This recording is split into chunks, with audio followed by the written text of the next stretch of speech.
God bless you. जय मसीह की आप सबको। आज की इस वीडियो के बीच में हम लोग देखेंगे परमेश्वर के राज्य के वारिस। तो परमेश्वर के राज्य के वारिस कौन होंगे। तो वीडियो को शेयर कीजिए, सब्सक्राइब भले ही ना कीजिए लेकिन वीडियो को शेयर ज़रूर कीजिए और पूरी वीडियो को ज़रूर देखिए। तो पिछली वीडियो मैंने डाली है, उसमें भी मैंने ये बात बोली है, भले ही सब्सक्राइब ना कीजिए लेकिन वीडियो को ज़्यादा से ज़्यादा शेयर कीजिए। हमें वचन शेयर करने के लिए परमेश्वर की सामर्थ्य मिली हुई है, तो हम परमेश्वर की सामर्थ्य में रहें। अगर परमेश्वर की सामर्थ्य है आपके पास, परमेश्वर का अनुग्रह है, तो आप ज़रूर वचन को शेयर करेंगे। तो इसलिए आप इस वचन को शेयर ज़रूर कीजिए कि परमेश्वर के राज्य के वारिस कौन होंगे। तो शुरू करते हैं वीडियो को। तो पढ़ती हूँ आप लोगों के सामने पहला क्रंथियों 6 अध्याय की 9वीं आयत। 6 अध्याय की 9वीं आयत। इसमें इस प्रकार लिखा हुआ है, तुम नहीं जानते कि अन्यायी लोग परमेश्वर के राज्य के वारिस ना होंगे। सबसे पहला पॉइंट है इसके बीच में, अन्यायी लोग, जो लोग किसी के साथ भी अन्याय करते हैं। अब बहुत सी वीडियोस मैंने डाली हुई हैं। अब जो रानी इजेबेल थी, उसने हर किसी के साथ अन्याय किया। उसको नहीं पता था कि न्याय क्या होता, पता था लेकिन करना नहीं था। वो अपने उपाधि के घमंड में ही रहती थी। तो यहाँ पर भी जब हम देखते हैं, थोड़ा सा आगे वचन में पढ़ते हैं, तो यहाँ पर लिखा हुआ है, न्यायी लोग परमेश्वर के राज्य के वारिस ना होंगे। आगे लिखा हुआ है, धोखा ना खाओ ना वेश्यागामी। जब हम देखते हैं रानी इजेबेल के बारे में, तो वो एक वेश्या औरत थी। आज भी दुनिया में बहुत सी वेश्याएँ औरत हैं। तो वेश्या आदमी भी हैं, वेश्या औरतें भी हैं। और यहाँ पर लिखा हुआ है कि वेश्यागामी लोग, जो लोग वेश्यावृत्ति के बीच में हैं, वो भी स्वर्ग के वारिस नहीं होंगे। आगे और भी मैं थोड़ा सा पढ़ती हूँ ताकि वीडियो लंबी ना हो जाए। ना मूर्ति पूजक, और मूर्ति पूजा के बारे में आप लोग अच्छी तरीके के साथ जानते हैं कि किसी भी चीज़ को जो है ही नहीं, जो सूंघ नहीं सकती, जो देख नहीं सकती, जो एक ही जगह पर हम अपने हाथों से जिसको बनाएंगे, जिसको हम यहाँ पर रख देंगे, वो वहीं पर ही टिकी रहेगी, उसको मूर्ति बोला जाता है। तो पूजक अर्थ है उसी को बना के और उसी के आगे माथा टेकना। तो ये है मूर्ति पूजक। आगे लिखा हुआ है, ना पर स्त्रीगामी किसी की औरत के ऊपर गलत निगाह करना। और औरतों को भी चाहिए कि किसी आदमी के ऊपर भी गलत निगाह नहीं करनी। गलत निगाह का अर्थ है कि जो ऑलरेडी किसी का बना हुआ है, उसको हमने अपना नहीं बनाना। तो ध्यान रखें हम लोग इस बात का। आगे लिखा हुआ है, ना लुच्चे तो बहुत होते हैं। पंजाबी की कहावत क्या है? पंजाबी की कहावत है, जिन्ना लुच्चा उन्ना ही ऊंचा। जितने भी लोग गलत हैं वो बहुत ऊंचे हैं, और हर इंसान नहीं है, लेकिन इसके बीच में कुछ ऐसे लोग हैं जिनसे कि लोग डरते हैं। वो लोग गलत होते हैं, लुचपन होता है उन लोगों के बीच में।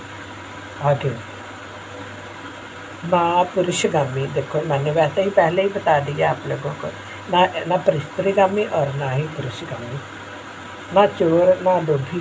ठीक है, चोर, आप किसी की बात को भी चुरा कर किसी तक पहुंचाते हो। किसी के दिमाग की बात को चुराना भी चोर कहते हैं। एक तो होता है ना कि किसी की चीज़ों को उठाना चोर, ये तो आजकल ये तो आम बात है कि किसी की चीज़ को उठाना वो चोर में कहलाया जाता है।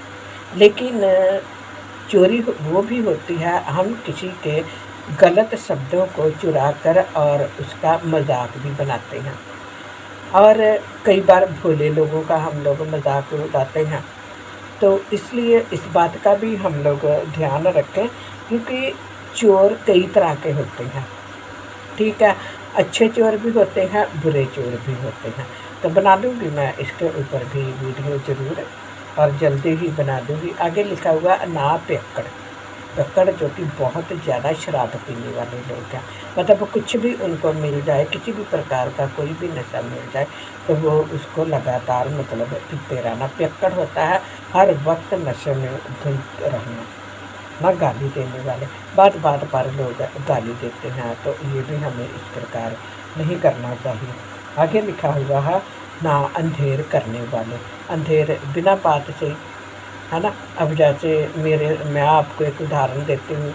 तो जब मेरे ससुर थे, मुझे पता लगा कि मेरे ससुर को भी लोगों ने इसी जगह के लिए बहुत मतलब कि उनको उकसाया कि ये जगह जो है बेच दो। क्यों? क्योंकि एक एक यहाँ पर लड़का रहता था और 2 लड़के हम लोग सिटी में रहते थे, तो हम तो काम करते थे, तो यहाँ पर आना जाना ज़्यादा नहीं होता था। तो जो फैमिली वाले लोग होते हैं वो लोग कहाँ इतना आए जाएंगे। तो शहर में ही हम लोगों ने अपने बच्चों की भी शादी की। हम लोग नहीं आ सकते थे, कभी कभी आते थे, लेकिन हम लोग रहते नहीं थे। कभी एक रात रह गए, तो कभी बस सुबह आए और शाम को वापस चले गए। तो आज लोग जो है मेरे देवर के बेटे को भी सिखाते हैं। हम लोग यहाँ पर नहीं रहे, तो लोग उसको ये बातें सिखाते हैं कि ये लोग आए हैं और इन्होंने तो तुम्हारी जगह के ऊपर कब्जा कर लिया। अब देखो, कब्जे की बात होती तो जो मेरा देवर है जिसकी डेथ हो चुकी है, तो उसने तो ऐसी कोई बात नहीं की। क्यों? क्योंकि वो तो ऑलरेडी अपना हिस्सा लेकर खा चुका था। उसने अपना हिस्सा लिया और वो यहाँ से चला गया। तो आज वो मेरे देवर का जो बेटा है वो यहाँ पर हिस्से का लायक नहीं है, और ना ही मेरे देवर की बेटी यहाँ पर हिस्से के लायक है। अगर हम इस बात के ऊपर गौर करें तो जो अपना हिस्सा ले ही चुका उसके लिए तो यहाँ पर कुछ भी नहीं है। लेकिन हर किसी ने ये कोशिश अब उसको मतलब सिखा रहे हैं देवर के बेटे को कि किसी ना किसी तरीके से कि ये लोग भोले हैं, परमेश्वर को मानने वाले लोग हैं, तो हम इनको तंग करें तो ये मतलब निकल जाएंगे यहाँ से कि ये नशा करता है, बहुत गंदा नशा करता है और बहुत ही गंदे टाइप का ये लड़का है। मुझे भी मारता है, मेरे ऊपर भी वो हाथ उठाता है, लेकिन फिर भी परमेश्वर उसका न्याय जरूर करेगा। उसकी बहन का परमेश्वर न्याय करेगा। उसकी बहन जो है वो एक पास्टर की वाइफ है, यानी कि पास्टर अनिल सोनी है, और रोपड़ में वो काम करते हैं। और सेवकाई बढ़ाने का कोई फ़ायदा नहीं है। अगर हमें पता है कि हाँ भाई हमारा ये अपना इंसान जो है ये किसी के ऊपर अंधेर कर रहा है और हम उसको नहीं हटा नहीं सकते, तो ये उनके लिए भी गलत है। वो भी अंधेर करने वालों के बीच में ही आते हैं, और जो मेरे देवर के बेटे को सिखा रहे हैं वो भी अंधेर करने वालों के बीच में ही आते हैं। रानी इजेबेल ने नबोत परमेश्वर का दास था, उसके ऊपर भी उसने बहुत से जुल्म किए थे, और इतने ज़्यादा जुल्म किए कि उसको पथरवा करके और झूठे गवाह तैयार करके और उसको मरवा ही दिया। तो अभी हमारा इसलिए ज़्यादा नाजायज़ फ़ायदा उठा रहे हैं क्योंकि मेरे हस्बैंड तो अभी कुछ कर नहीं सकते। तो इसलिए लोगों को ये लगता है कि चलो पति तो कुछ कर नहीं पाएगा, तो औरत को ही किसी न किसी तरीके से हम ख़त्म करने की कोशिश करते हैं, आदमी तो वैसे ही ख़त्म। ये लोगों की गलत सोच है, ये होता है अंधेर करना। और ये अंधेर जो है ये उन सभी लोगों को, ये जितना भी ग्रुप बना हुआ है, ये अंधेर उन लोगों को बहुत महंगा पड़ेगा और परमेश्वर ही उन लोगों को देखेगा।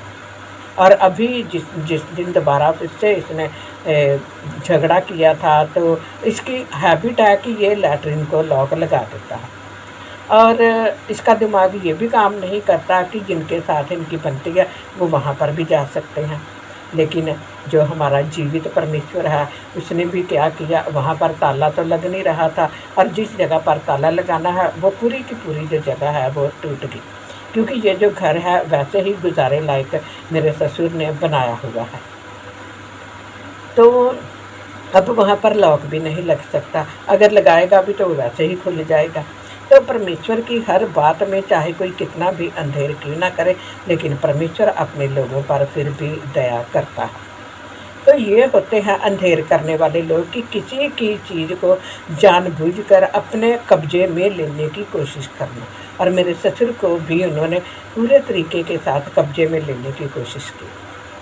पता हमें हर बात का रहता था, लेकिन हम लोग परमेश्वर को मानने वाले लोग हैं, तो परमेश्वर हमें फिर से यहाँ पर लेकर आया। इस बात के लिए हम परमेश्वर का धन्यवाद करते हैं। तो हमें अंधेर करने वाले भी नहीं होना चाहिए। आगे लिखा हुआ है, लोभी के बारे में आपको पता ही है कि जो लोग लालच करते हैं। अब ये जो जगह है इसका भी लोगों को लालच पड़ा हुआ है। लोगों को लगता है कि ये भी अब 50 से ऊपर हो गए हैं। लोगों को अपनी उम्र तो दिखती नहीं, जबकि वो हमारे से भी बड़े हैं, क्योंकि उनके अंदर एक लालच की भावना जो है वो भर चुकी है। और वो लालच की जो भावना है, शैतान की दुष्ट आत्मा जो है वो उनको हर वक्त भड़काती रहती है। लेकिन जब मेरा देवर ही नहीं कुछ कर सका तो कोई और क्या करेगा, क्योंकि मेरे देवर का भी इसमें कोई भी हिस्सा नहीं।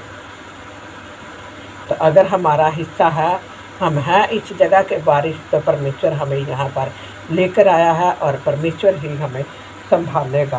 तो आगे लिखा हुआ है, ना अंधेर करने वाले परमेश्वर के राज्य के वारिस होंगे। ऐसे लोग परमेश्वर के राज्य के वारिस नहीं होंगे। चाहे कितना भी आप प्रार्थना घर में करवा लो, चाहे दान दशमांश दे दो, चाहे आप कितनी भी परमेश्वर के दासों की चमचागिरी कर लो, चाहे कुछ भी क्यों ना कर लो, लेकिन परमेश्वर के राज्य के वारिस नहीं हो सकते। तो इन बातों का ध्यान रखें कि हम लोग परमेश्वर के राज्य के वारिस किस प्रकार हो सकते हैं। पूरी वीडियो को देखिए और ज़्यादा से ज़्यादा इसको शेयर कीजिए। तो अभी मेरा लाइव का समय हो रहा है, तो 12 बजे मैं लाइव करूँगी। तो शायद हो सकता है कि अगले हफ्ते मैं पूरा हफ्ता ही लाइव करूँगी। तो परमेश्वर आपको बरकत दे। जितने भी लोग इसको शेयर करेंगे, परमेश्वर उनको और भी बहुत से आशीष दे। धन्यवाद। God bless you.